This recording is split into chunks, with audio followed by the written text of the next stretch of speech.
descend sur nous comme une pluie, une brise légère dans la douceur de ta présence. Ta nuée nous entoure, nous entoure. Ta nuée nous entoure, nous entoure. Oh Dieu de gloire, je te recommande ces 3 soirées de gloire au Gonaïves.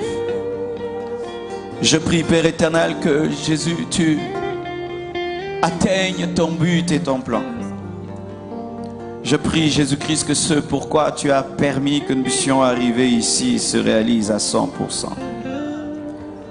Je te confie tout homme et toute femme en ce lieu. Je demande que ton esprit le touche et je demande que ta parole transforme. Je prie que tu guérisses les malades, que tu libères les captifs, que tu accompagnes ta parole d'onction de puissance. Je prie que tu sois au contrôle de toutes choses, que la chair se taise, que ton esprit parle. Nous anéantissons tout complot maléfique, toute œuvre démoniaque et satanique au nom de Jésus-Christ et nous proclamons ta seigneurie en ce lieu. Bénis les Gonaïves, bénis Haïti, bénis l'Église, réveille ton peuple, bénis ta parole. Accorde-moi la capacité, Seigneur, de la communiquer en toute liberté et que ma langue, Seigneur, soit enflammée du feu de l'Esprit et que ton but, Seigneur Dieu de gloire, soit atteint. Au nom de Jésus-Christ, j'ai ainsi prié et reçu. Amen. Nous acclamons le roi des rois, le Seigneur des seigneurs. Gonaïves pousse de cris de joie. Plus fort. Encore plus fort. Plus fort. Dis Jésus. Encore Jésus. Plus fort Jésus.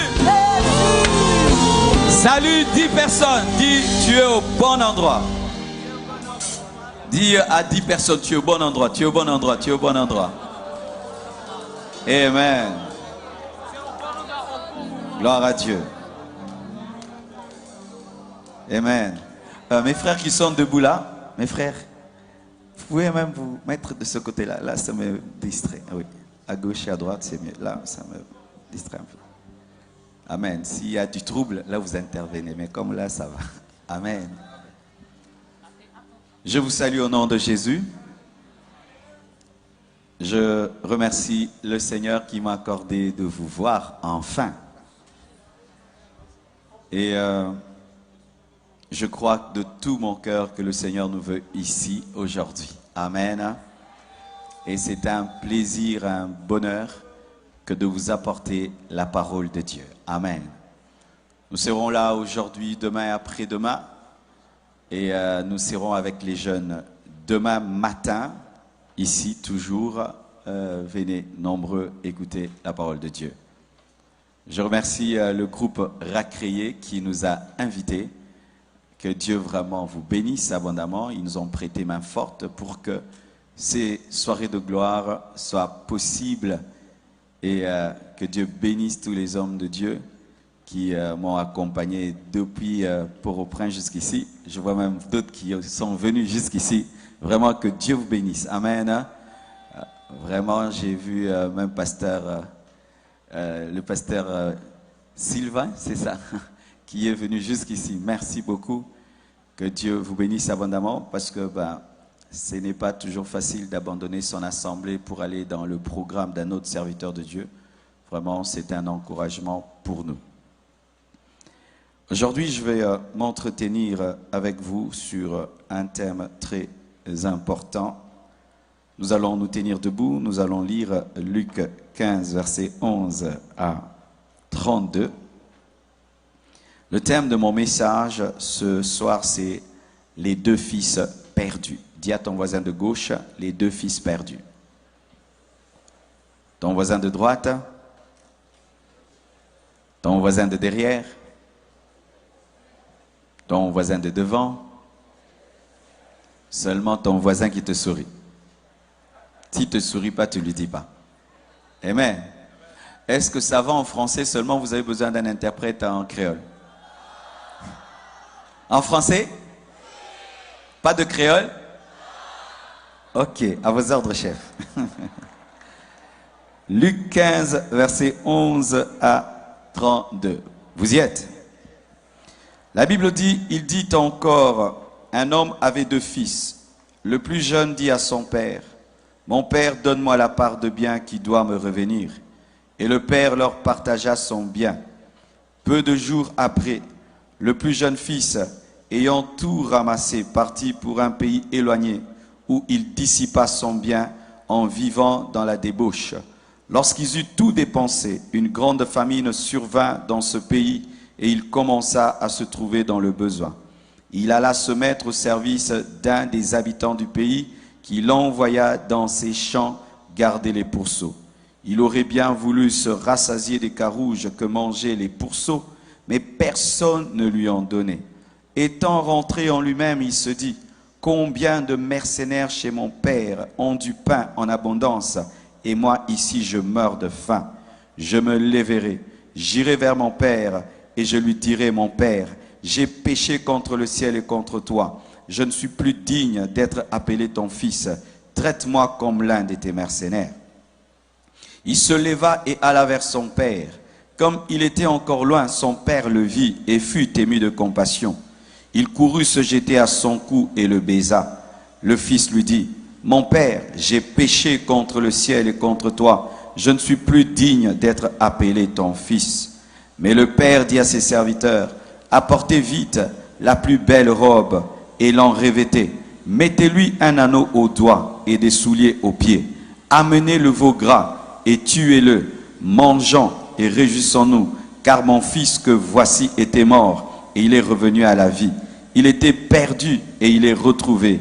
Et ils commencèrent à se réjouir. Or, le fils aîné était dans les champs. Lorsqu'il revint et approcha de la maison, il entendit la musique et les danses. Il appela un des serviteurs et lui demanda ce que c'était. Ce serviteur lui dit, ton frère est de retour, et parce qu'il l'a retrouvé en bonne santé, ton père a tué le veau gras. Il se mit en colère et ne voulut pas entrer. Son père sortit et le pria d'entrer. Mais il répondit à son père, voici, il y a tant d'années que je te sers, sans avoir jamais transgressé tes ordres, et jamais tu ne m'as donné un chevreau pour que je me réjouisse avec mes amis. Et quand ton fils est arrivé, celui qui a mangé ton bien avec des prostituées, c'est pour lui que tu as tué le veau gras. Mon enfant, lui dit le père, tu es toujours avec moi, et tout ce que j'ai est à toi. Mais il fallait bien s'égayer et se réjouir parce que ton frère que voici était mort et qu'il est revenu à la vie, parce qu'il était perdu et qu'il est retrouvé. Acclamons la parole du Seigneur. Asseyez-vous, s'il vous plaît. Bien-aimés frères et sœurs, je vais vraiment parler en profondeur et mon message va être adressé aux hommes qui ne connaissent pas Jésus-Christ, aux hommes qui l'ont connu mais qui l'ont abandonné. Mais mon message aussi sera adressé à l'Église, à nous, enfants de Dieu. Ce message s'adresse aux personnes qui avaient connu Christ et qui l'ont abandonné. Ce message concerne les personnes qui hier étaient zélées pour Dieu, mais qui aujourd'hui sont retournées dans le monde. Ce message concerne les personnes qui avaient hier une forte onction, une forte grâce de Dieu dans leur vie, mais qui aujourd'hui se trouvent secs, se trouvent à zéro. Ce message est pour les personnes qui ont eu un jour à commettre un grand péché et qui n'arrivent plus à se relever. Ce message concerne des personnes qui sont vautrées dans le péché et qui ne croient pas que Dieu peut leur pardonner, que Dieu peut les restaurer. Le Seigneur m'a dit de vous parler.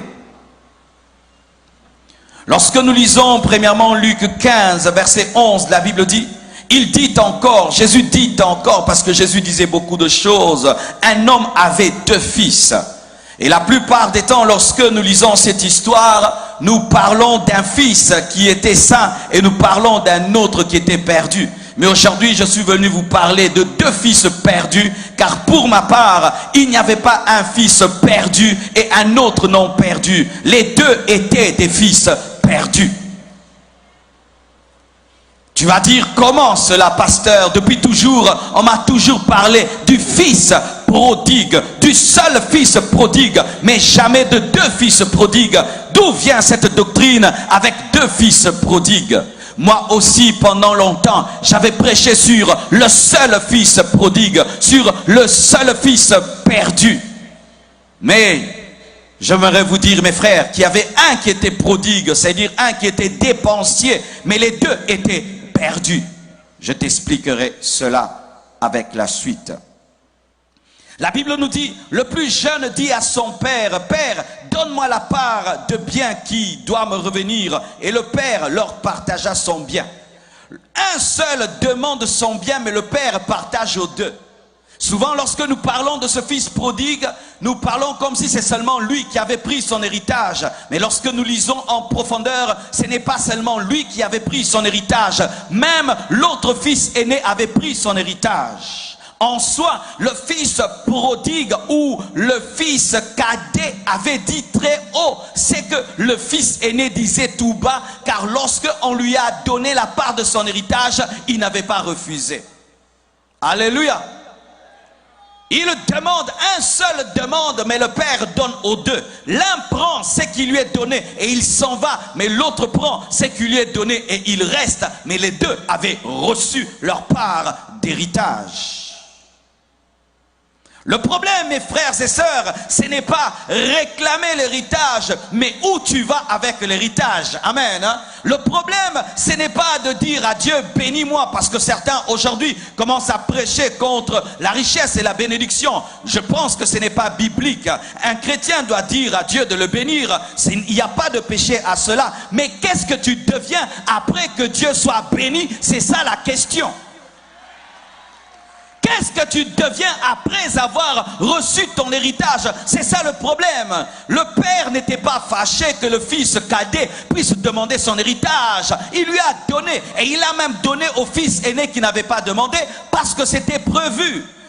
Le problème de Dieu, ce n'est pas que tu deviennes riche ou millionnaire, mais quand tu seras millionnaire, est-ce que tu vas l'aimer? Est-ce que tu vas le servir? Est-ce que tu vas l'adorer? Est-ce que tu vas continuer? Est-ce que tu vas persévérer? Est-ce que tu seras humble? Est-ce que tu seras pur? Est-ce que tu vas le servir avec les biens qu'il va te donner? Dieu n'est pas contre les millions, Dieu n'est pas contre la richesse, Dieu n'est pas contre l'abondance, mais Dieu est contre ce que nous devenons après qu'il nous ait enrichis. Des chrétiens satisfaits, des chrétiens orgueilleux, des chrétiens snobs. Il y a des chrétiens, quand Dieu les bénit, ils commencent à regarder les autres comme s'ils se sentaient mauvais. Quand Dieu les bénit, ils ne veulent même pas dire qu'ils étaient pauvres. Non, ils effacent l'histoire de la pauvreté. Alors que Dieu te dit, prends ton lit et marche. Et même si tu marches, prends le lit afin que tu te souviennes que tu étais paralytique. De sorte que lorsque l'orgueil vient, tu puisses te souvenir que tu étais un paralytique. Donne-moi un amen que je prêche. Donne-moi un amen que je prêche. Comment Dieu peut demander à un paralytique de prendre son lit de la paralysie et l'amener? C'est pour qu'il se souvienne de son histoire, de son passé, qu'il manquait, qu'il n'avait pas et qu'il puisse donner gloire à Dieu. C'est pourquoi lorsque Israël devait posséder Canaan, Dieu lui a dit, quand tu auras le lait et le miel, n'oublie pas l'Éternel. N'oubliez pas l'Éternel. N'oubliez pas l'Éternel dans la bénédiction. N'abandonnez pas l'Éternel dans la bénédiction. N'abandonnez pas l'Éternel dans l'élévation. N'abandonnez pas Jésus quand il vous élève. Alléluia. Et le plus jeune est parti. La Bible nous dit au verset 13, peu de jours après, le plus jeune fils, ayant tout ramassé, parti pour un pays éloigné où il dissipa son bien en vivant dans la débauche. Ce fils aimait les biens de son père plus que le père. Il aimait l'héritage du père plus que le père. Et il y a beaucoup de gens qui sont comme ça. Ils aiment les choses que Dieu donne plus que Dieu lui-même. Ils aiment la bénédiction de Dieu plus que le bénisseur. Ils aiment la guérison plus que le guérisseur. Ils aiment l'élévation plus que celui qui élève. Et ils se servent de Dieu comme un fétiche. Quand il a déjà eu la solution à son problème, bye bye Jésus, bye bye Jésus. C'est pourquoi Dieu ne te touche pas, c'est pourquoi Dieu ne t'élève pas, c'est pourquoi Dieu ne te bénit pas, parce qu'il a déjà lu dans ton cœur que tu aimes son héritage plus que lui. Dieu n'est pas un féticheur, Dieu n'est pas un marabout où tu viens à lui, tu prends et tu l'oublies. Non, Dieu veut te garder, demeurer dans ta vie, dans la bénédiction. Pourquoi? Il doit être ta première bénédiction avant la bénédiction. Ma première bénédiction n'est pas ma voiture. Ma première bénédiction n'est pas ma maison. Ma première bénédiction, c'est la présence de Dieu. C'est Dieu en moi. C'est ça ma première bénédiction. Et au nom de rien au monde, je peux abandonner Dieu pour des millions, pour des milliards, pour des voitures, pour des maisons. Jamais de la vie. Peu de jours après, il prit tout. Un immature. On précise le plus jeune, l'immaturité.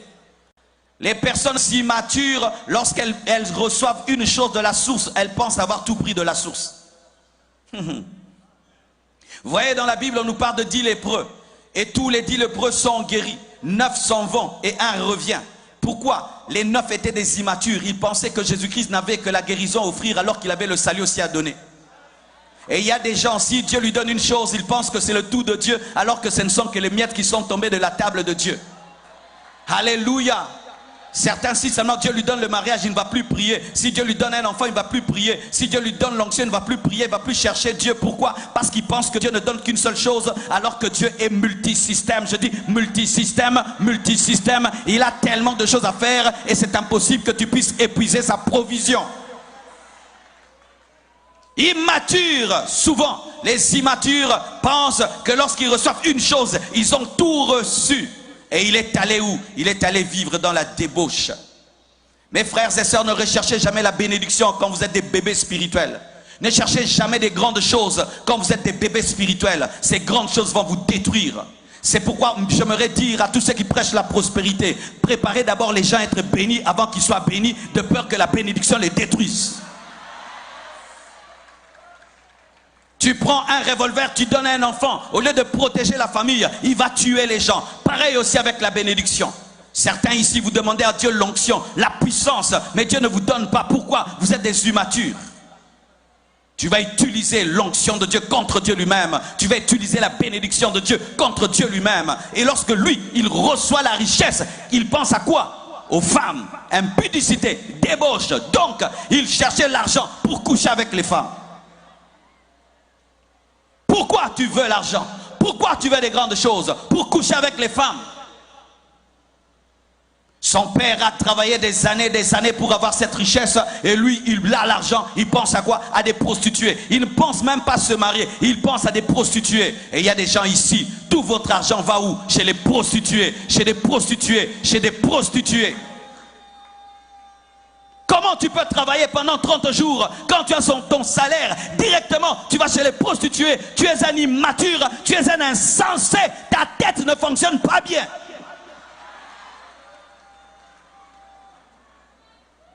Qu'es-tu en train de faire avec ce que Dieu t'a donné? Dieu t'a donné la force, tu vis dans la débauche. Dieu t'a donné la beauté, tu vis dans la débauche. Dieu t'a donné l'argent, tu vis dans la débauche. Et même d'autres, quand Dieu leur donne l'onction, c'est qu'ils en profitent pour coucher avec les femmes. Je sais ce que je dis. Tout homme de Dieu ici qui utilise l'onction afin de dominer les femmes pour coucher avec eux, tu perdras l'onction, tu perdras l'onction, tu perdras l'onction. Quand tu utilises l'onction pour envoûter les femmes et coucher avec elles, ton onction te quittera. Dieu m'a dit enlève tes vêtements. Dieu m'a dit je vais te oindre. Escroc, voyou spirituel.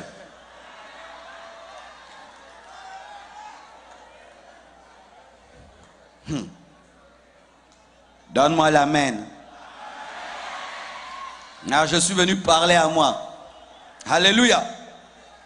Il vit dans la débauche. Et la Bible nous dit quoi? Il alla dans un pays éloigné, dans un pays de païens. Il alla loin de Dieu. Il alla loin de son Père pour vivre dans le péché. Un manque de sagesse, un manque de vision. Quand tu n'as pas de grande vision, tu dissiperas tout ce que Dieu te donnera. Quand tu n'as pas un grand rêve, tu dissiperas tout ce que Dieu te donnera. Un homme de Dieu a dit, le péché commence lorsqu'on perd la vision. Quand seulement tu perds la vision, tu vas perdre la discipline. C'est lorsque vous remarquez un grand footballeur qui était champion du monde, lorsque seulement il n'a plus le rêve d'être un champion, il commence à grossir, il commence à se droguer. Pourquoi? Il n'a plus de vision. As-tu un rêve? As-tu une vision? Une vision pour Dieu, une vision pour ta nation, une grande vision.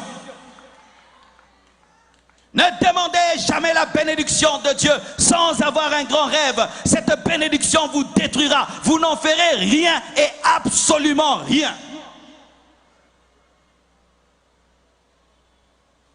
Et la Bible nous dit que lorsqu'il eut tout dépensé, une grande famine survint dans ce pays. Et il commença à se trouver dans le besoin. Et il alla se mettre au service d'un des habitants du pays qui l'envoya dans ses champs garder les cochons.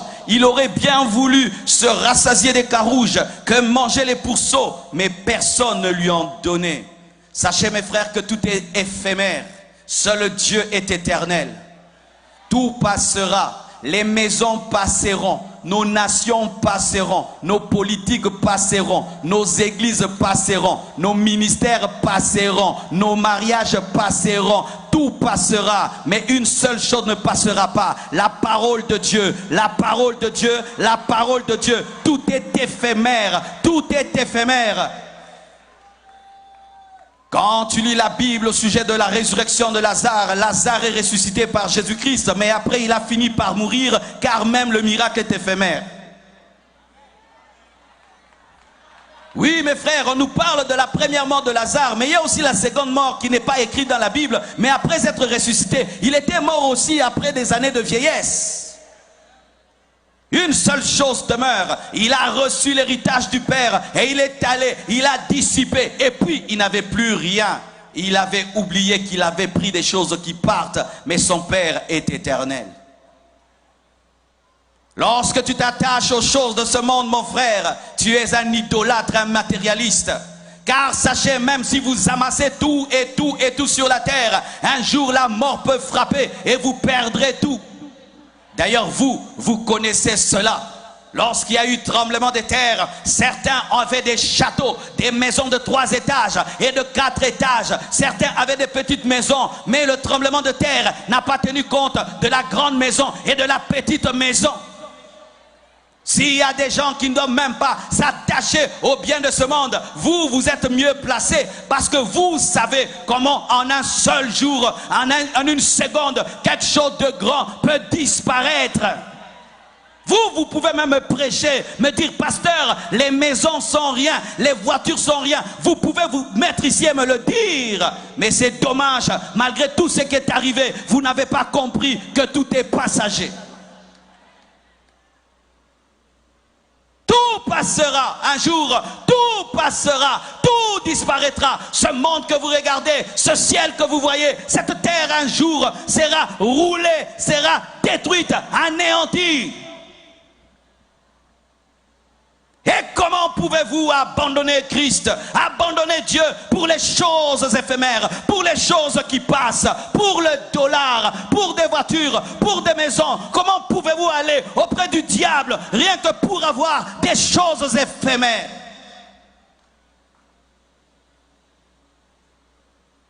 Il perdit tout. Il alla loin de son père. Et cet enfant de riche se retrouve esclave, se retrouve serviteur de qui? D'un païen en train de paître des cochons, des animaux impurs. Et là, j'aimerais parler à certains. Mon frère, hier, c'était toi qui chassais les démons. Aujourd'hui, les démons te dominent à cause du péché. Hier, lui, c'était le chef qui envoyait les gens. Maintenant, c'est lui qu'on envoie. Le dominateur est devenu esclave.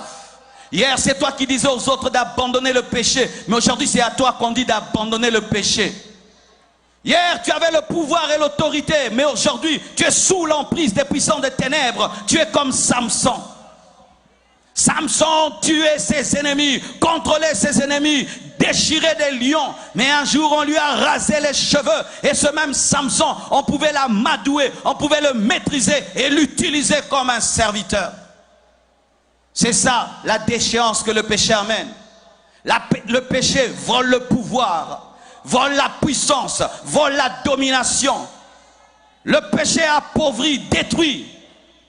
Le péché t'amène au bas plus que terre. Ce jeune homme se retrouvait esclave en train de travailler pour des cochons et il désirait même manger la nourriture des cochons.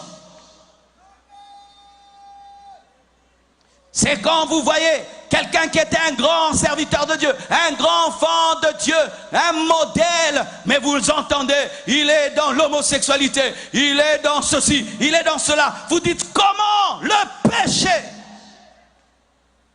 Ne jouez pas avec la désobéissance, ne jouez pas avec le péché. Il amène la déchéance.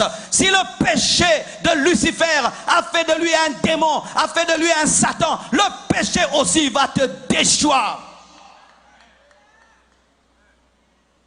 Ne blaguez pas avec ça. C'est pourquoi quand vous allez dans vos églises et qu'on vous prêche la parole, prenez au sérieux la prédication du pasteur, pratiquez-la, abandonnez le mal, sinon vous serez déchus. Ce jeune homme a commencé à désirer des choses qu'il ne mangeait pas chez eux. Il a commencé à désirer manger comme les cochons.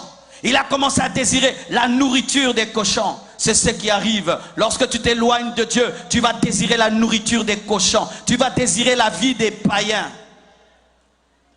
Tu vas vouloir t'habiller comme eux. Tu vas vouloir parler comme eux. Tu vas vouloir faire ce qu'ils font. Tu voudras te droguer comme eux. Tu voudrais être homosexuel comme eux. Tu voudrais être lesbienne comme eux. Tu voudras manger ce qu'ils mangent, te comporter comme ils se comportent. Tu auras la vie d'un cochon. Car sachez mes frères, lorsqu'un homme vit dans le péché, il vit comme un cochon. Tu peux laver le cochon comme tu veux. Il retournera toujours dans la boue. Lorsque Dieu te regarde et tu n'as pas donné ta vie à Jésus, tu es comme un cochon parce que tu te plais au vice, au mal qu'à la justice. Et ce jeune homme a commencé à désirer manger la nourriture de cochon, mais personne ne lui donnait. Imaginez à quel point il était déchu. Il a quitté un palais et il se retrouve dans la boue. Il a quitté la maison du père, il se retrouve dans la maison des cochons. Il a quitté des veaux gras et il commence à désirer les carouches des cochons. Il n'y a pas quelqu'un dans la vie qui soit aussi malheureux qu'un rétrograde. Un homme qui a goûté à Dieu et qui l'a abandonné est plus malheureux qu'un païen. Un homme qui un jour a goûté à la sainteté, à la communion du Saint-Esprit est plus triste qu'un païen qui n'a jamais goûté Dieu.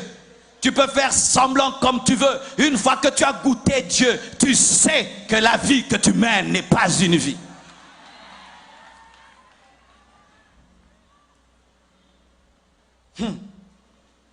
Mais ce que j'aime, et là vraiment je commence à entrer en profondeur. La Bible dit, étant rentré en lui-même, il se dit, combien de mercenaires chez mon père ont du pain en abondance et moi ici je meurs de faim. C'est là que commence le processus de la restauration. Dieu ne peut te restaurer sans ta collaboration. Dieu n'a pas transformé ce garçon en Superman où il a quitté du coup la maison de cochon et directement il est tombé dans la maison du Père. Il devait entrer en lui-même, il devait marcher et il y a ta part. On te prêche la parole, ta part c'est de croire. On te prêche la parole, ta part c'est de te repentir.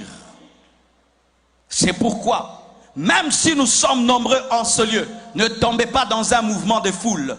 Car des fois, mes frères, lorsqu'il y a beaucoup d'hommes dans un endroit, les gens ne réfléchissent plus, mais ils ont trop conscience de la foule. Nous sommes nombreux, hein? Nous sommes nombreux, hein? Nous sommes nombreux, hein? Tu as vu la lumière là? Tu as vu l'écran là? Tu as vu? Fais attention, ne sois pas distrait.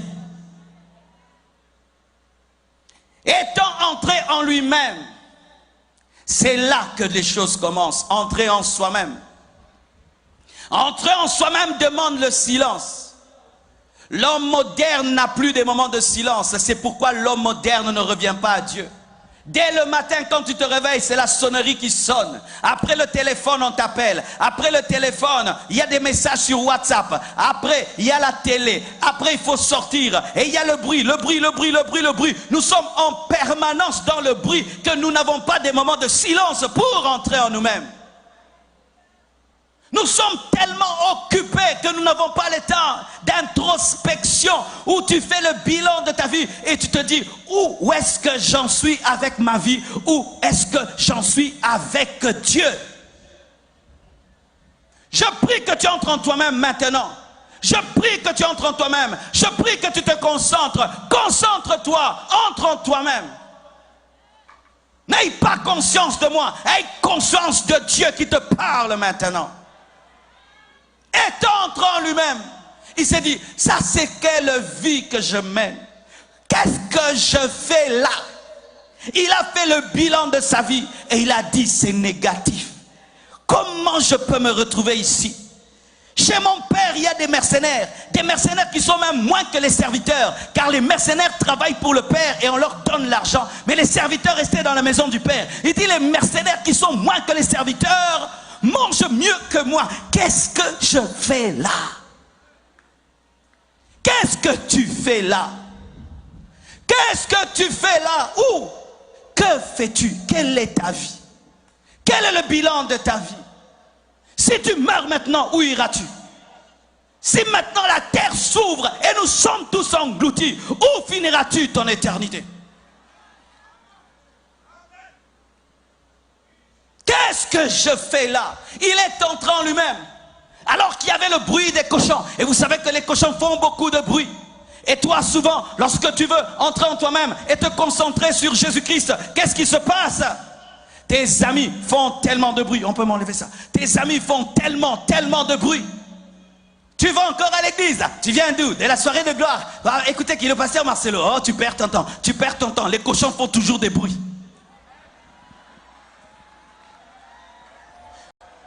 Concentre-toi, malgré le bruit des cochons, malgré le découragement de tes amis, des membres de ta famille, entre en toi-même et fais un bilan. Cette vie que je mène va me mener où? Où finirai-je ma vie? Moi qui étais un bon garçon, comment je commence à devenir un meurtrier? Moi qui étais si doux, comment je suis devenu si méchant? Ce mauvais cœur-ci, il va m'amener où? Entre en toi-même. Fais une introspection. Fais un bilan. C'est alors que Dieu te parlera. Médite. Quand on dit méditer, nous pensons souvent que méditer c'est prendre la Bible et commencer à lire. Non, méditer ce n'est pas ça. Méditer c'est ruminer la parole et réfléchir sur la parole même si tu n'as pas la parole. C'est-à-dire, je lis Jean 3,16 et pendant toute la journée, je réfléchis par rapport à Jean 3,16 et tout ce que je fais, je le fais par rapport à Jean 3,16. Je prends des temps pour réfléchir avec l'esprit et la parole. C'est ça, méditer. Il y a des gens qui n'aiment jamais entrer en eux-mêmes. Pourquoi? Parce qu'ils n'aiment pas se rencontrer eux-mêmes. Je veux répéter ça. Il y a des gens qui n'aiment jamais entrer en eux-mêmes parce qu'ils n'aiment jamais se rencontrer eux-mêmes. Ils ont une telle mauvaise vie et une conscience tellement chargée qu'ils sont tout le temps en train de se battre pour ne jamais être conscients de ce qu'ils sont. Ils s'enivrent, ils boivent, tout le temps ils sont agités, ils parlent beaucoup. Et tu penses qu'ils parlent beaucoup parce qu'ils veulent parler beaucoup, mais pour ne pas entendre sa voix intérieure. C'est pourquoi il dérange là dans la foule, il cause. Tu sais pourquoi il cause? Il cause parce qu'il ne veut pas entendre, parce que sa conscience le dérange, c'est pourquoi il te dérange.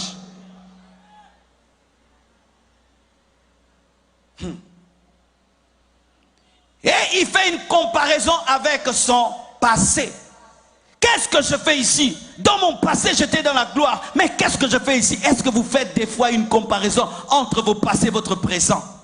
La vie d'un homme normal, la voici. ton passé sera toujours moins glorieux que ton présent. Mais si tu remarques que ton passé est plus glorieux que ton présent, il y a un problème. Dans la vraie vie, on va de gloire en gloire. Spirituellement, de gloire en gloire. Mais si quand tu parles de ta vie de prière, de ta sanctification, de ton amour pour Dieu, c'était plus dans le passé que dans le présent, tu as un problème. Quand tu parles de la prière, c'est au passé. Quand tu parles du jeûne, c'est au passé. Quand tu parles de l'évangélisation, c'est au passé. Quand tu parles de la sanctification, c'est au passé. Quand tu parles de la consécration, c'est au passé. Tu as un problème. Il regarde son passé, il regarde son présent et il se rend compte que son passé est plus glorieux que son présent. C'est alors qu'un processus de repentance commence et que l'œuvre de l'Esprit commence. Car pour qu'un homme revienne à Dieu, il faut qu'il soit convaincu par le Saint-Esprit et il faut qu'il se laisse convaincre par le Saint-Esprit. Pendant que je prêche, tu entends l'Esprit de Dieu te parler et ta conscience, il y a une lutte et laisse l'Esprit de Dieu te convaincre. Et il dit maintenant, je me lèverai, j'irai vers mon Père et je lui dirai, mon Père, j'ai péché contre le ciel et contre toi. Je ne suis plus digne d'être appelé ton fils. Traite-moi comme l'un de tes mercenaires. Il a commencé à avoir des bonnes pensées. Quand un homme veut revenir à Dieu, des bonnes pensées commencent. Tu commences à avoir des bonnes pensées. Il faut que je rentre à Dieu. Qu'est-ce que je suis en train de faire ici? Ça, ce n'est pas une bonne vie. C'est déjà un bon processus. Il a commencé à penser. Il dit, je rentrerai au Père. Je lui dirai, j'ai péché contre Dieu, j'ai péché contre toi, je ne suis plus digne. C'était des pensées, pas encore des actions, des pensées.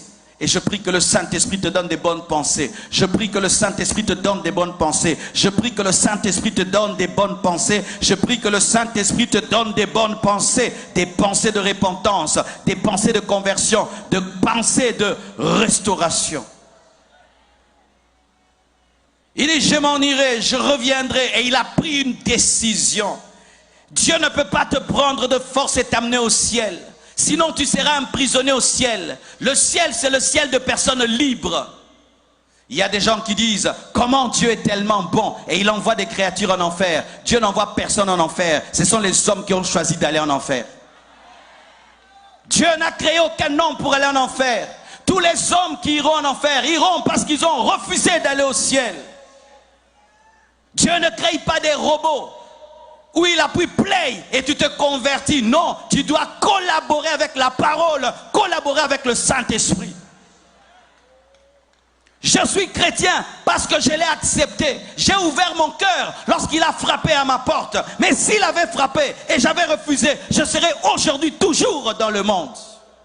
Car j'entends des gens qui disent, Seigneur, si tu veux, change-moi. Oui, il veut déjà te changer, mais toi, tu dois accepter. Tu dois ouvrir ton cœur. Tu dois être disponible. Je rentrerai, je retournerai, je rentrerai, je retournerai. Une bonne pensée, une bonne méditation engendre des bonnes décisions. Il a connu la résurrection de la conscience. Dites résurrection de la conscience. Il y a des personnes qui ont des consciences mortes. Comment tu peux tuer 20 personnes, tu as la paix et tu dors? Comment tu peux ensorceler quelqu'un et puis il meurt et tu sais que c'est toi qui as fait l'occultisme contre lui et il est mort et tu as la paix? Comment tu peux empoisonner quelqu'un et il tombe malade, il souffre pendant une année et tu manges, tu as la joie? Comment tu peux avoir une telle conscience?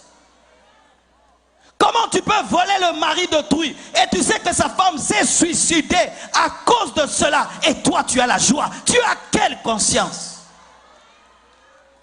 Comment tu peux sortir avec un homme, toi tu es un homme, tu deviens la femme d'un homme, sale comme ça, pouah! Comment toi, un homme, tu deviens la femme d'un homme?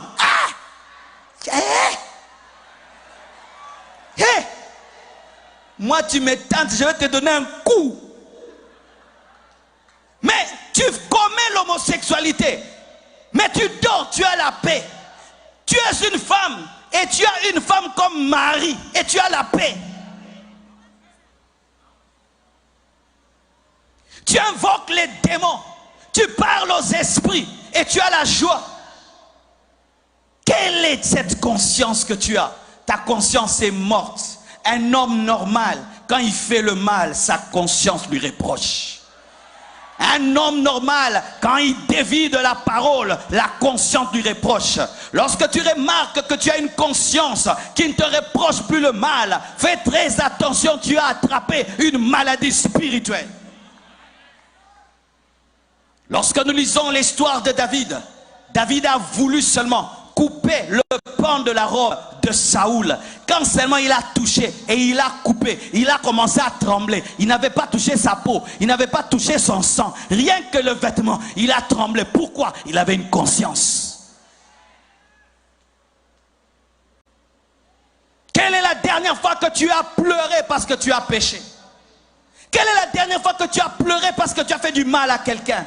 Quelle est la dernière fois que tu as pleuré parce que tu as blessé le cœur de Dieu? Quelle est la dernière fois où tu t'es reproché d'avoir blessé quelqu'un et tu as présenté des excuses? Quelle est la dernière fois où tu as perdu ta joie parce que tu as fait le mal? Lorsque dans une nation les gens n'ont plus de conscience, cette nation sera détruite. Ils verront les autres souffrir et souffrir et souffrir. Ça ne leur dira rien. Parce que quand ta conscience est flétrie, la souffrance des autres ne te fera rien du tout.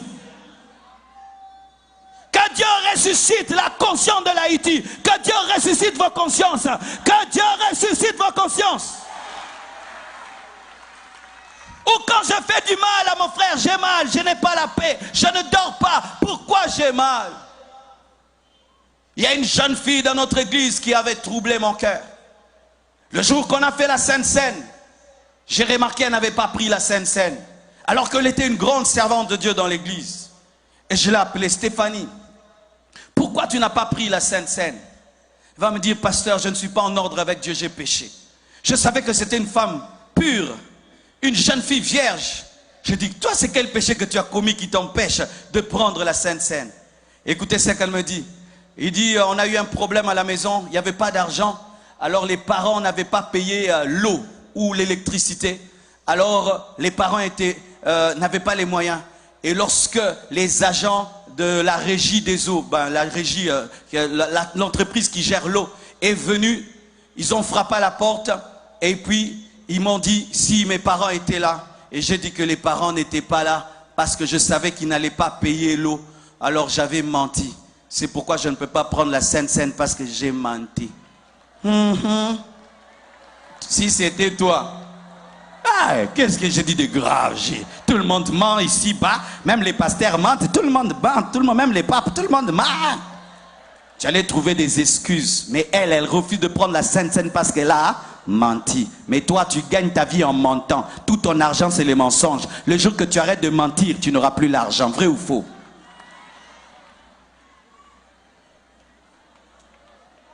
Elle ment et elle refuse. Pourquoi? Elle a une conscience qui agit encore, où elle peut se reprocher le mal. Quelle est la dernière fois que tu t'es reproché? Ce jeune homme entre en lui-même et il reconnaît le péché parce que sa conscience était ressuscitée. Et il prend la décision de retourner. Il planifie le retour et il accepte même la punition. Si en rentrant à la maison, mon père me dira que je ne suis plus son fils, j'accepte la punition.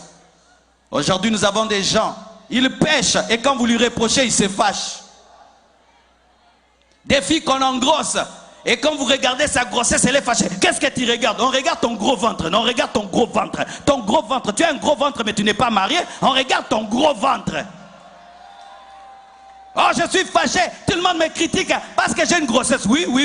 C'est toi qui as causé qu'on te critique. Si tu étais resté tranquille, on n'allait pas te critiquer. Accepte la condamnation et Dieu va te restaurer. Des gens qui pêchent, mais qui culpabilisent les autres qui n'ont pas péché. Donne-moi la main que je parle. Aujourd'hui même dans les églises, un choriste fait du mal, tu le suspends, il te culpabilise. Il ne vient plus à l'église et puis tu viens comme ça, le synthé ne joue pas et tous les anciens font une réunion. Comment tu as suspendu le frère qui joue au synthé? Il faut le ramener. Oh, que le synthé reste vide, que le synthé reste vide, que le synthé reste vide. Tu commets un scandale et on te reproche et tu te fâches contre celui qui te reproche. Aujourd'hui, les gens qui font le mal deviennent même plus courageux que les gens qui se sanctifient. On te dit pourquoi tu t'habilles mal et tu te fâches. Pourquoi tu portes cette mini qui montre tes cuisses? Mais c'est quoi là, hein? Vous ne respectez pas les gens. Oh, qui ne respecte pas l'autre? Toi qui montres ton corps ou moi qui te dis de bien t'habiller? Ce jeune homme, lorsqu'il se répand, il ne dit pas c'est la faute de mon père. Si mon père me connaissait bien, pourquoi il m'a donné autant d'argent? Il ne fallait pas qu'il m'en donne, comme certains. Quand Dieu les reproche, il dit ce n'est pas ma faute, c'est la faute de Dieu. Pourquoi il a mis Satan dans le monde? Dieu savait que le diable allait tenter l'homme. N'est-ce pas que Dieu est omniscient? Toujours des raisons et des arguments pour ne pas te repentir.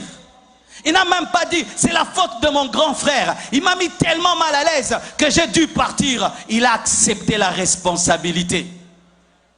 Arrêtez de chercher des faux fuyants lorsque vous péchez. Lorsque Dieu te parle, ne brandis pas la pauvreté, ne brandis pas Haïti. Dis Seigneur, j'ai péché. Ne dis pas c'est la situation du pays qui me pousse à faire ça. C'est la situation de ma famille. Ne présente pas tout cela. Reconnais devant Dieu. Il n'a rien présenté. Il a dit j'ai péché. Dis j'ai péché. Alléluia. Et la Bible nous dit, et il se leva et alla vers son père. Il n'a pas seulement médité, il a agi. Il y a des gens qui demeurent que dans les pensées. Je vais me repentir, hein? Je vais me convertir. Comme je vois beaucoup de gens qui m'écrivent sur Internet. Pasteur, tu prêches bien, hein? Oh vraiment, cette parole vraiment me touche. Je n'ai que faire que la parole de Dieu te touche. Tu dois prendre une décision. Tu dois prendre une décision. Tu as déjà été trop touché comme ça. Tu as été trop touché. Prenez des décisions. N'appréciez pas que la parole. Ne perdez pas votre temps seulement qu'à méditer. Je changerai, je changerai. Vraiment cette parole m'a touché. Vraiment cette parole m'a touché. Allez plus loin que cela. Agissez. Il a dit je rentrerai. Pensez. Et après il se leva. Action. Lorsque l'action ne vient pas après la pensée et la décision ne sert à rien. Aujourd'hui, tu dois agir. Aujourd'hui, tu dois revenir. Tu ne dois pas seulement apprécier le message, mais tu dois aussi agir, répondre au message. Il rentra vers son père. Et la Bible nous dit, comme il était encore loin, son père le vit et fut ému de compassion. Il courut se jeter à son cou et le baisa. Waouh, acclamons la parole. Il est au loin de son père parmi les cochons. Il prend une décision. Il médite, il fait un bilan. Il décide de rentrer. Et il commence à rentrer. Pendant qu'il rentre, lui pensait qu'il allait aller jusqu'à la porte de papa et frapper. Papa, ouvre-moi, je suis là. Et son père allait dire, sors, quitte ma maison. Tu m'as fait du mal, tu as pris ma richesse. Je ne veux plus de toi. Je me contente de mon seul fils aîné. Va-t'en. Et il pensait, il va insister, papa, même si je ne suis pas ton fils, je ne suis plus digne d'être ton fils, que je sois au moins ton mercenaire. Il pensait ça. C'était ça le film qu'il avait dans sa tête, qu'il ira jusqu'à la porte, qu'il frappera. Et son père sera tellement occupé. Et son père va résister. Et il va convaincre. Et au moins il sera accepté comme un mercenaire. Mais qu'est-ce qui se passe? Quand seulement il commence le premier pas vers la maison du père, de loin le père le voit. Alléluia. Pourquoi le père l'a vu? Parce que tous les matins, le père sortait pour regarder à l'horizon. Quand est-ce qu'il va revenir? Quand est-ce qu'il va revenir? Le père ne l'avait pas oublié. Le père t'a pas oublié. Le père t'attend. Le père t'attend. Il t'attend. Il t'attend en dehors de la maison. Il t'attend. C'est pourquoi nous avons quitté nos églises pour venir ici. Pourquoi? Le père est en train de t'attendre.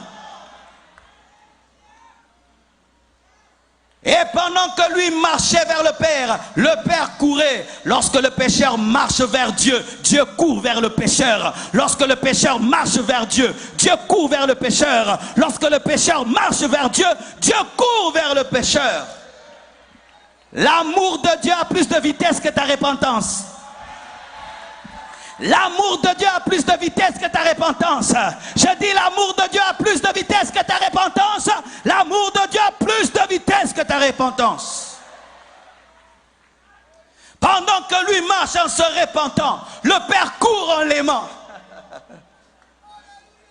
Pendant que lui marche en se repentant, le Père court avec des compassions, rempli de compassion. La compassion de Dieu est plus élevée que ta repentance. Et lorsqu'il arrive, il commence sa récitation comme il avait prévu. Papa, j'ai péché contre toi, je ne suis plus digne. Son père dit, arrête ça, arrête ça. Comme tu es rentré, on lui a donné un nouvel habit. On lui a donné une nouvelle bague. On lui a donné des nouvelles chaussures. On a organisé une fête pour lui. Un veau gras a été tué pour lui. Dites grâce. La grâce te justifie et te donne un vêtement que tu ne mérites pas et que tu n'as pas lavé. Alléluia. La grâce te restaure et te donne un pouvoir que tu as perdu, l'anneau. La grâce te redonne la passion et le zèle que tu avais avant, les chaussures. Si tu rentres au Père, tu auras l'habit. Si tu rentres au Père, tu auras l'anneau. Si tu rentres au Père, tu auras les chaussures. Si tu rentres au Père, tu seras sanctifié. Si tu rentres au Père, tu seras puissant. Si tu rentres au Père, tu seras zélé. Oh, j'aimerais parler à quelqu'un. Il y a quelqu'un ici hier, tu as opéré dans la puissance, aujourd'hui il n'y a plus de puissance. Hier, tu as été dans la sainteté, aujourd'hui tu as perdu la sainteté. Hier, tu étais zélé pour l'évangile, aujourd'hui tu ne l'es plus. Sache ceci, que les pourceaux n'enlèvent pas les épaules, les pourceaux n'enlèvent pas le doigt, les pourceaux n'enlèvent pas les pieds. Et si malgré les pourceaux tu reviens avec les épaules, donc tu peux encore porter un autre habit. Et si les pourceaux n'ont pas enlevé les doigts, donc tu peux porter encore un autre anneau. Et si les pourceaux n'ont pas enlevé les pieds, donc tu peux porter encore les chaussures. Qu'est-ce que je veux dire? Si tu as aimé, tu peux encore aimer. Si tu t'es sanctifié, tu peux encore te sanctifier. Si tu as craint Dieu, tu peux encore le craindre. Parce que tant qu'il y a la vie et de l'espoir, un homme vivant, un chien vivant est plus qu'un lion mort. Qu'est-ce que le diable fait souvent? Quand il te montre ta vie passée, comment tu priais, il te dit tu ne peux plus y arriver, tu ne peux plus y arriver. Les épaules sont toujours là. Je n'ai pas encore porté un autre habit. Quand il te montre le niveau de la sainteté que tu avais atteint un niveau de ta vie, il te dit tu ne peux plus y arriver. Non, les épaules là pour porter encore un autre habit. Quand il te montre le niveau du pouvoir et de l'autorité que tu avais en Dieu, il te dit tu ne peux pas. Non, il y a encore le doigt pour porter l'anneau. Il te montre comment tu étais zélé. Tous les jours, tu gagnais les âmes. Aujourd'hui, tu ne gagnes plus les âmes. Il te montre comment tu as encore les pieds pour porter les souliers. Tu peux ressusciter.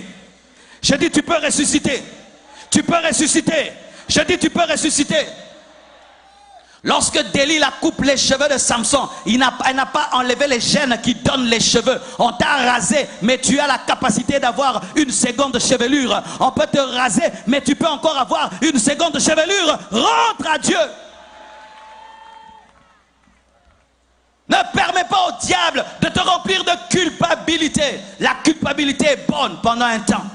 Pendant un temps, je me culpabilise, j'ai péché, mais je ne dois pas rester dans la culpabilité. Je dois évoluer dans la repentance et recevoir la grâce.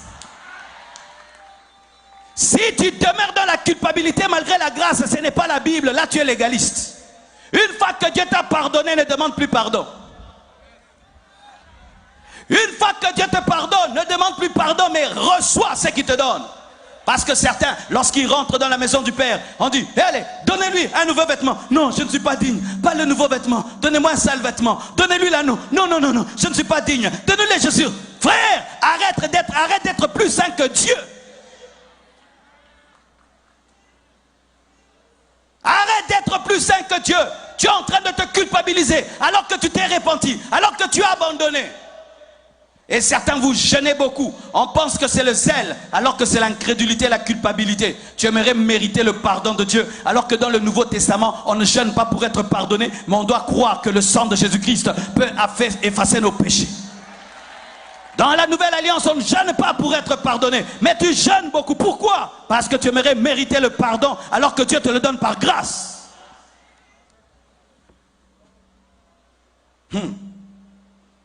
Et la Bible nous dit ceci. Parce que je vous ai parlé de deux fils perdus.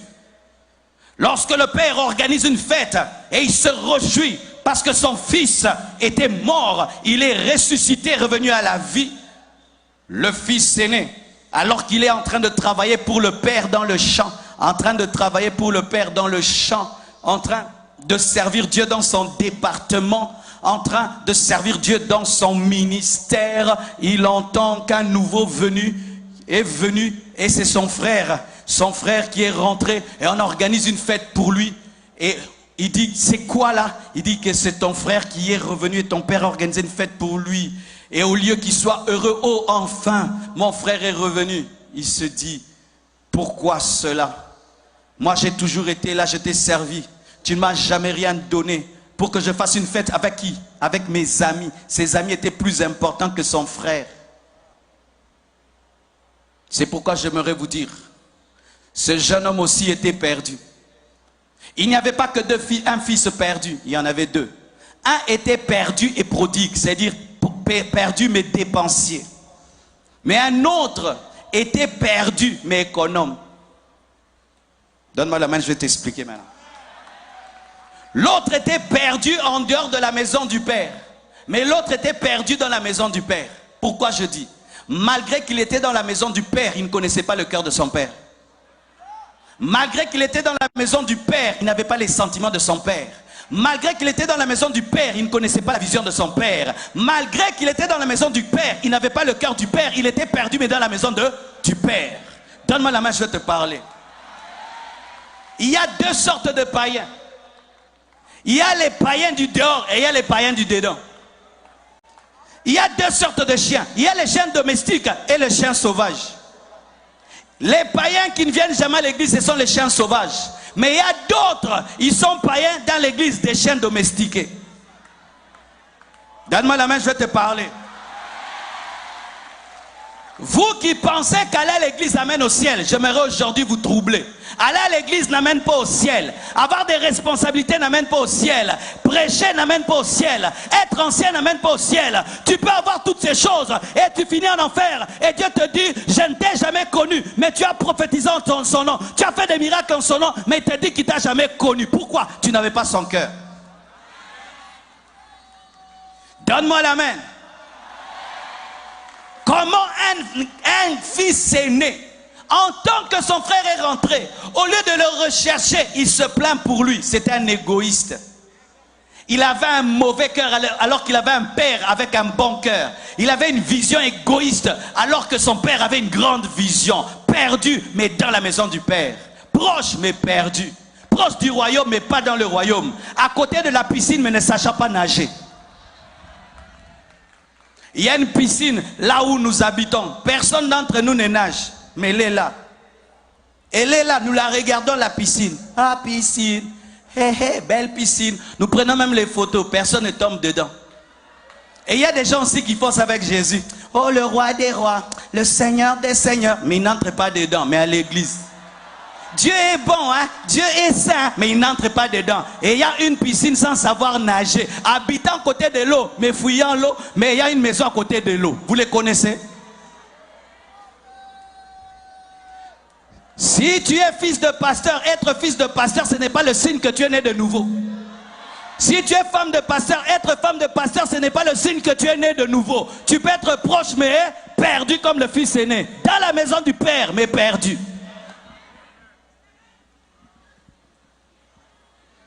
Qu'est-ce que cela? Qu'est-ce que cela?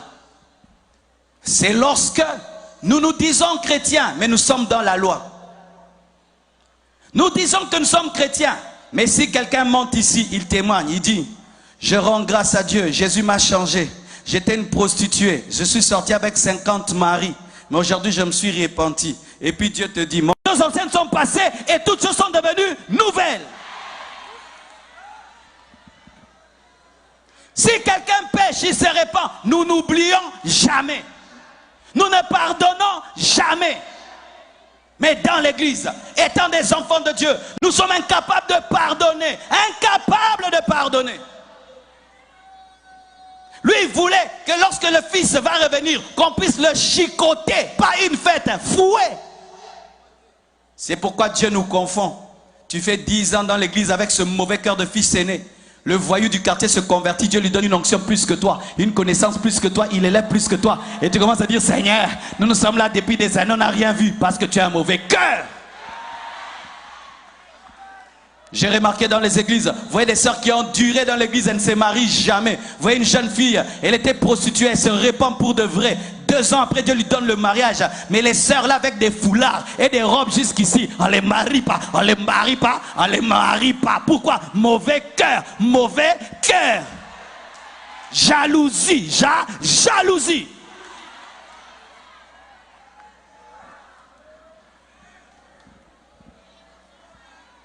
Perdu où? Dans l'église. Tu vas à l'église, est-ce que tu es sauvé? Tu vas dans l'église, tu as le cœur de Dieu.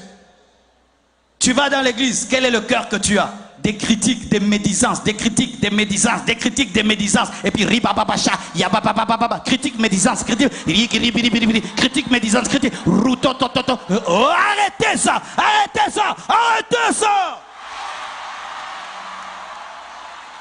Perdu où? Dans la maison du Père. Pas dehors, dedans, dans la maison du Père. Mais il ne connaît pas Dieu. Il ne connaît rien de Dieu, mais il est dans l'église.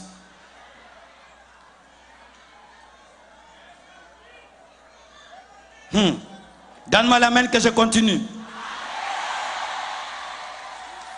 Mes frères et sœurs, lorsque tu es le fils prodigue et tu rentres à la maison, n'écoute jamais le fils aîné, parce que tu n'es pas rentré pour le fils aîné, tu es rentré pour papa. Je dis, tu n'es pas rentré pour le fils aîné, tu es rentré pour papa. Et si le fils aîné est fâché, qu'il se fâche, toi tu n'es pas venu pour lui. Et d'ailleurs, on n'a pas utilisé son héritage pour t'organiser la fête, mais le veau gras, c'est le veau gras du Père. Et lorsque tu rentres à Dieu, même si les religieux disent n'importe quoi, concentre-toi sur Jésus, concentre-toi sur Jésus, concentre-toi sur Jésus. Même si on te critique, concentre-toi sur Jésus. Même si on ne te comprend pas, concentre-toi sur Jésus. Tu n'es pas venu pour eux, tu es venu pour Jésus.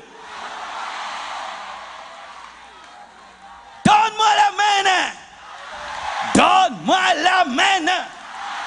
Si le ciel fait la fête, je fais la fête même si je suis indigne. Si le ciel fait la fête, je fais la fête même si je suis indigne. Mais le fils aîné te dira, tu dois faire le deuil alors que le père fait une fête. Concentrez-vous sur Dieu. Quiconque ici va revenir à Dieu, quelles que soient les critiques et tout ce qu'on dira sur toi, sache ceci, ce n'est pas le fils aîné qui te sauve, c'est le Père. Et alors, tu ne vas pas quitter l'église pour un homme. Tu ne vas pas abandonner Dieu pour quelqu'un. Et tu ne vas pas abandonner Dieu pour les critiques des hommes et les jugements des hommes, parce que les hommes ne sont pas morts pour toi à la croix, c'est Jésus qui est mort pour toi. Si tu crois en moi, ça te regarde. Tu ne crois pas, ça te regarde. Mais moi, je sais qui j'ai cru. En qui j'ai cru? Jésus-Christ de Nazareth, le chemin, la vérité et la vie.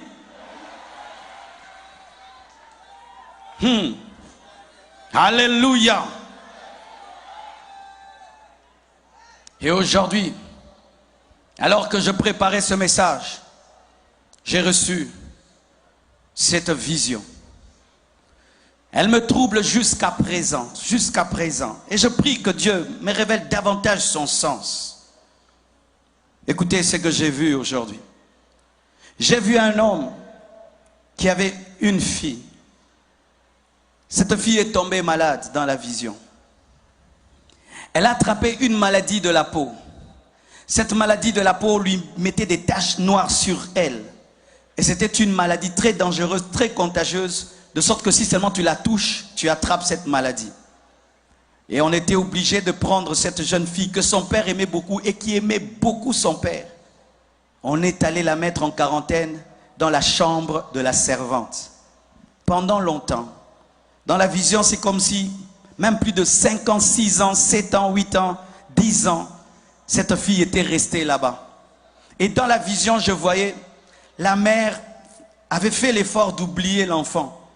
Mais le père se souvenait tous les jours de sa fillette parce qu'il l'aimait beaucoup. Mais il avait d'autres fillettes, il avait d'autres enfants. Mais malgré la présence de ces autres enfants, son cœur était toujours vers cette fillette-là. Mais il n'y allait pas. Il n'y allait pas parce que c'était contagieux d'aller la voir. Mais après des années, il a fait l'effort. C'est comme si je sentais son cœur. C'est comme si j'étais lui. Vraiment, ça m'a beaucoup troublé. Il est allé voir sa fillette. Et sa fillette, normalement, elle devait déjà avoir la taille d'une fille de 15 ans, 16 ans, 17 ans. Mais elle était toute petite comme ça, toute petite comme ça. Pendant que les autres avaient grandi, les autres étaient des belles filles, des beaux garçons. Elle, qui l'aimait beaucoup, était toute petite comme ça, toute noire, abîmée par la maladie. Cette maladie l'avait empêché de grandir. Et il est entré dans cette chambre qui était infestée de microbes. Et dans la vision, j'ai vu cette fille petite a dit papa. Elle a regardé le père et en elle, tout avait changé, mais elle avait gardé deux choses. La voix, c'était la voix que son père connaissait, et le regard, c'était le beau regard que son père aimait. Il a pris cette petite fille qui était comme une poupée, comme une petite statue. Il a serré dans ses bras, oubliant qu'elle pouvait le contaminer. Et il avait un amour pour elle. Non, c'était trop fort. Et puis il a décidé de la prendre et de l'amener à la maison. Et dans la vision, une voix dit, elle est guérie, elle est guérie. Mais elle était toute la petite. Et puis il l'a ramenée à la maison avec ses autres enfants. Au départ, quand j'ai vu la vision, j'ai prié, mais je disais, c'est quoi que tu veux me parler? Il ne m'avait pas expliqué. Mais quand j'ai travaillé ce message, alors il m'a expliqué. Et il m'a expliqué comment il nous aime. Il a dit, je vous aime comme tu ressens là. Le péché, c'est cette maladie qui a éloigné cette fille de son père. Le péché nous éloigne de Dieu. Mais malgré que nous allons loin de lui, son amour pour nous est toujours grand. Et la servante, c'est Satan qui profite lorsque nous péchons pour nous assujettir et pour nous dominer. Lorsque nous nous livrons au péché, profite pour nous dominer quand nous sommes en quarantaine, il en profite. Mais Dieu, même si il y a des milliards de chrétiens, ne peut pas oublier un païen. C'est pourquoi la Bible dit qu'il peut laisser 99 brebis pour chercher une seule brebis. C'est pourquoi on a quitté Kinshasa, on est venu au Gonaïve. C'est pourquoi on a quitté Kinshasa. Et on est venu au Gonaïve parce qu'il y a quelqu'un que Dieu aime. Et malgré que le péché t'a détruit, il y a quelque chose en toi qui attire Dieu, son image. Tu as toujours ses yeux. Tu as toujours ses yeux. Quand il te regarde, il se voit. Quand il te regarde, tu es devenu chétif, petit, conséquence du péché. C'est ça, cet enfant chétif, les conséquences du péché. Le péché nous bloque. Mais malgré que le péché nous a détruits, Dieu, malgré ça, recherche en nous son image, parce qu'il nous a créés à son image, à sa ressemblance. Et le Père qui entre dans cette maison remplie de microbes, c'est Jésus. La parole faite chair, qui est venu dans ce monde, qui est entré dans le ventre de Marie. Pendant 30 ans, il était dans l'anonymat, dans ce monde de péché, jusqu'à ce qu'il monte à la croix et qu'il se charge de nos peines, de nos péchés et de nos fautes.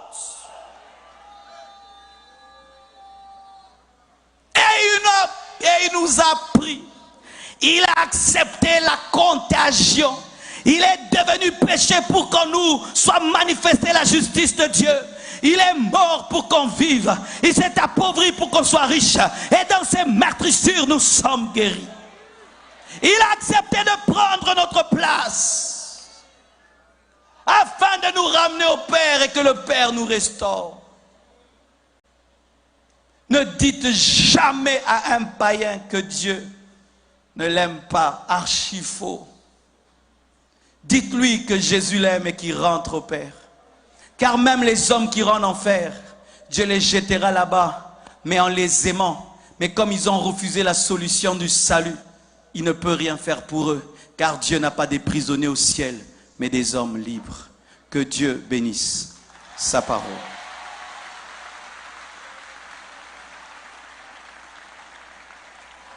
Inclinons-nous dans la prière. Tenons-nous debout, s'il vous plaît. J'irai là-bas parmi les anges, près d'Emmanuel, me consoler, passant mon temps à la louange, dire à Jésus un grand merci. J'irai là-bas parmi les anges, près d'Emmanuel, me consoler, passant mon temps à la louange, dire à Jésus un grand merci. Oui, j'irai là-bas, parmi les anges, près d'Emmanuel, me consoler, passant mon temps à la louange, dire à Jésus un grand merci. Voici la fin de mes souffrances, parce qu'en Jésus, je suis sauvé. J'ai la victoire sur tout ce monde.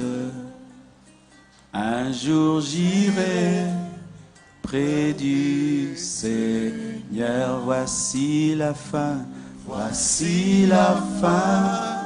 de mes souffrances. À présent, j'invite tous ceux qui veulent donner leur vie à Jésus. Cette parole t'a touché et tu veux répondre à cette parole. Quittez vos chaises, quittez vos places, approchez devant et nous allons prier avec vous. Approchez-vous, n'ayez pas peur, ne vous gênez pas. Dieu t'a parlé ce soir, approche-toi.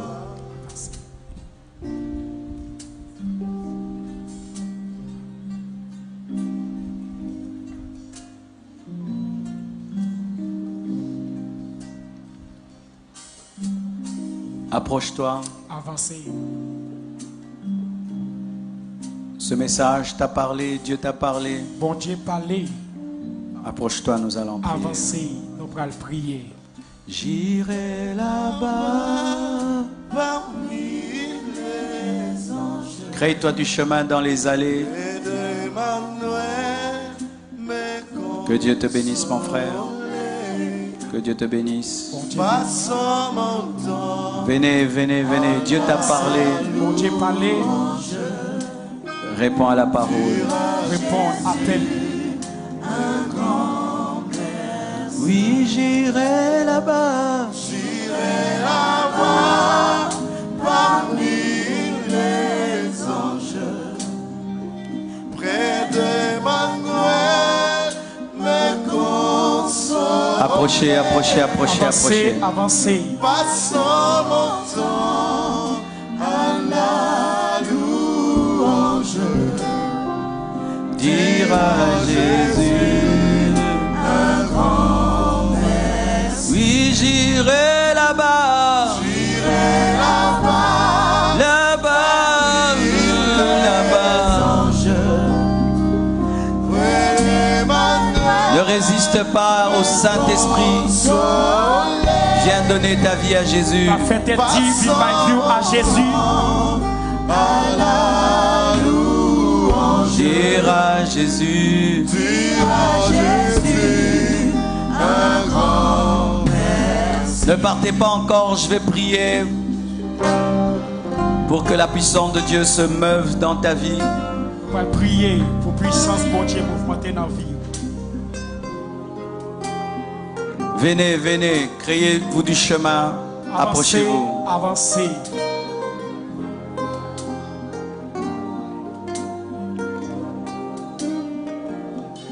Tu veux répondre à ce message, Vous quitte devez ta place. répondre à message là. J'irai là-bas parmi les anges, près d'Emmanuel, me consoler, passant mon temps à la louange. Dire à Jésus, Dire à Jésus un grand merci. j'invite également tous les chrétiens qui ont M'inviter. rétrogradé. M'inviter tous les chrétiens qui regardent. Avant, tu étais un bon chrétien, maintenant tu es rentré en arrière. Viens également, nous allons prier pour toi. Hier, tu as servi Dieu. Hier, tu as marché avec Dieu. Hier, où tu as servi bon Dieu, où tu as marché. Mais aujourd'hui, tu es rentré dans le monde. Viens également, nous allons prier pour toi. Avancez, nous allons prier pour. Oui, j'irai là-bas. J'irai là-bas parmi les anges, près d'Emmanuel, les consoler, Passant mon temps. passant mon temps à la louange. Dire à Jésus. Dire à Jésus Dire à Jésus. grand merci. J'irai là-bas. J'irai là-bas parmi les anges, Même si tu es derrière là-bas, viens. Nous t'attendons. Bon Dieu attend. Passant mon temps. passant mon temps à la louange. Dire à Jésus. Dire à Jésus un grand merci. J'irai là-bas parmi Les anges Approchez, approchez. Avancez, avancez. me consoler, Passant mon temps. passant mon temps à la louange. Dire à Jésus. Dire à Jésus un grand merci. Oui, j'irai là-bas. J'irai là-bas parmi les anges, près d'Emmanuel, les consoler, passant mon temps à la louange. Dire à Jésus un grand merci. Nous t'attendons. N'attendons. Dieu t'aime. Il Bon t'aime Dieu tellement, remet. tellement. Il Bon Dieu t'aime remet tellement. en pile. Quelle que soit la profondeur de tes péchés, viens, il Quel va que te soit le pardonner. profond des péchés ou là, Quelle que soit la déchéance dans laquelle tu te retrouves, viens. viens joindre Jésus. Ne laisse pas le diable te parler. Pas quitter le diable à parler avec vous. Aujourd'hui, si tu ouvres ton cœur, il va te changer. Jodi, si vous ouvrez le cœur, bah, bon Dieu l'a changé. Et vous qui venez donner vos vies à Jésus, arrêtez de me filmer. Concentrez-vous sur votre salut que me filmer. Pas filmer, s'il vous plaît. Comment vous pouvez venir donner vos vies à Jésus, vous filmez le prédicateur et vous prenez des photos? Vous n'êtes pas assez concentré. Comment tu peux venir devant te repentir? Tu es en train de filmer le prédicateur. Pas filmer avec téléphone. Des fois, nous devons oublier nos téléphones. Des fois, il faut oublier ta caméra, ta photo. Te concentrer sur ta vie spirituelle.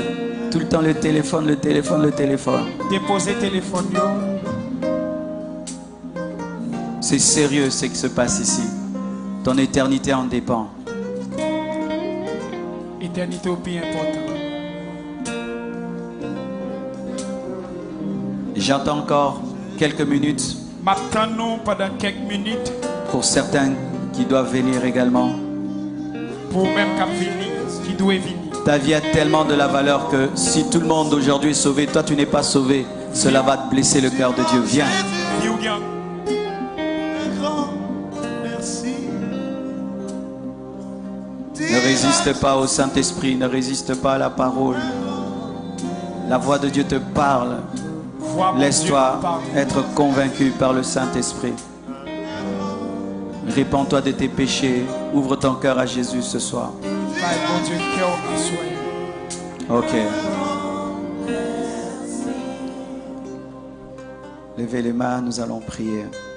Levez main, on va prier. Seigneur Jésus, Seigneur Jésus, ce soir, à soir, j'ai entendu ta voix moi entendez voix me parler, ou parler, m'appeler. ou relayer. J'accepte de répondre à ta parole. Moi accepter répondre avec parole. Je suis convaincu de mes péchés Moi connais mon péché. et je te demande pardon. Moi demander au pardon. Je t'ouvre la porte de mon cœur Moi ouvrir porte cœur moi. et je te prie de me sauver. Moi demander pour sauver moi.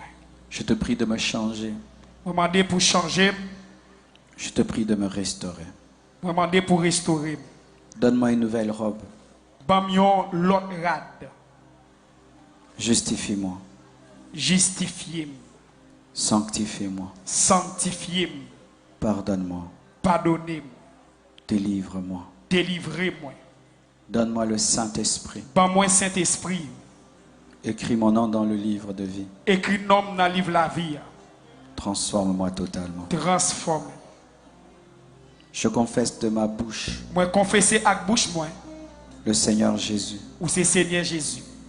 Et je crois dans mon cœur Moi crois dans le cœur moi. que Dieu l'a ressuscité Jésus t'est ressuscité. d'entre les morts. Dans mi temps la mort. Je suis pardonné. Moi pardonné. Je suis justifié. Moi justifié. Je suis délivré. Moi délivré. Donne-moi la force Ban moi force de persévérer pour me persévérer jusqu'au bout jusqu'au bout. et que rien ni personne ne puisse me séparer de toi. Pas qu'à séparer ma vie. Je rentre à la maison Moi rentrer dans caille là. et je n'en sortirai plus jamais. Moi pas jamais sortir encore. Merci Jésus. Merci Jésus. Merci Jésus. Merci Jésus. Merci Jésus. Merci Jésus. Merci Jésus. Merci Jésus. Merci Jésus. Merci Jésus. Acclamons le Seigneur très très fort. Acclamez, acclamez mon Dieu. Alléluia. Alors, on va vous donner des dépliants. Il y a des dépliants pour eux? Ok, vous allez aller derrière. On va vous aider à remplir des dépliants, prendre vos noms et puis vous allez rentrer. Laissez-vous conduire par les protocolaires. Guidez-les de l'autre côté à gauche. Nous acclamons le Seigneur pour eux. Dira Jésus. Acclamons le Seigneur pour la moisson. Il y a une fête au ciel. Il y a une fête au ciel. Acclamons le Seigneur. Il y a une fête au ciel ce soir. Acclamons le Seigneur. Il y a une fête au ciel. Dira Jésus. Un grand merci. Oh, dira Jésus. Dira Jésus. Un grand merci. Oh, merci, merci, merci. Oh, un grand merci. Oh, dira Jésus. Dira Jésus. Un grand merci. Oh, dira Jésus. Dira Jésus. Un grand merci. Levons les mains, nous allons prier avant de nous séparer. Alléluia.